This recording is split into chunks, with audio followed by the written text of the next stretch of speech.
And we're back to learning Photoshop in the year day 254. Let me show you how you can create a fisheye effect. We press Ctrl J to copy the original, and then we go to Filter, Distort, and we use Sphere Rise. Let me zoom out a little bit. I would recommend using the max amount here, so 100%. And it's important that the mode is set to normal, because there are also distort modes that only go in one dimension, so horizontal or vertical. Stick to normal, confirm we are OK, and it's already the basic effect. If you want to know how I created this circle frame for it, it's quite simple. We go to Image, and here we check for the image size. In this case, it's 1500 times 1000.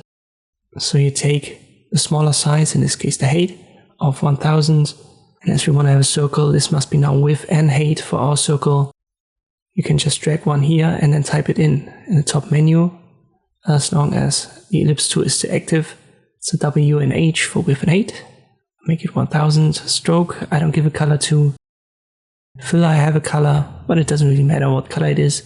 Then activate the move tool, press Ctrl A, put it in center.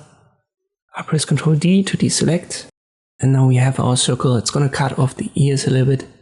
I simply hold Ctrl and click on this little icon in the layers menu of the ellipse layer.